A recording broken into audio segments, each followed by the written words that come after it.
Benvinguts al Freaky Online càpsula 657. Ens anem a Norma, ens anem a la fantasia i ciència-ficció juvenil amb Altor.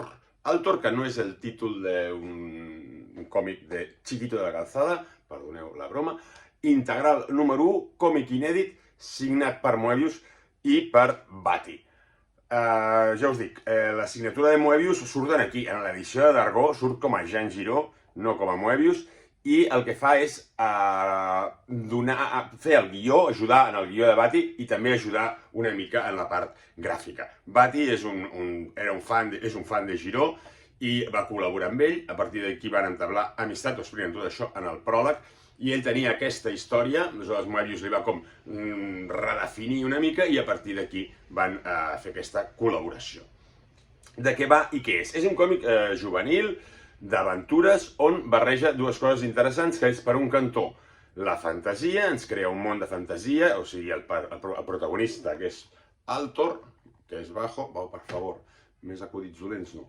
El protagonista és un elf, i aquí ja veiem unicorns, etc. O sigui, hi ha tot un món de fantasia, però que es barreja amb un món de ciència-ficció, una ciència-ficció molt New Age, d'aquestes de grans confederacions pacífiques que controlen tot, però això ho anirem descobrint a mida que anem avançant amb aquesta història. Tot comença amb un encanteri d'un bruixot que se li cola un personatge malèfic en el seu planeta, en la seva terra natal, una terra amb bruixots, amb elfs, amb trolls, orcs, etc. Doncs es cola un personatge malèfic que el que vol és conquerir el seu planeta i d'altres.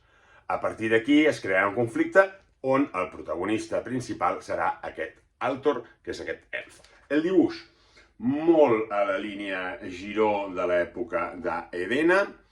Evidentment, no és Giraud, sobretot amb el que són els personatges. Els paisatges sí que estan molt bé, té un preciosisme de molta línia molt fina, i ja us dic que és un còmic per tots els públics. Aquí acaba un arc argumental, o sigui, això comença i acaba, i després hi haurà un segon integral, va arribar a publicar 7 números, aquí ja us dic que acaba aquest primer cicle, i suposo que en el segon volum tindrem els 4 restants.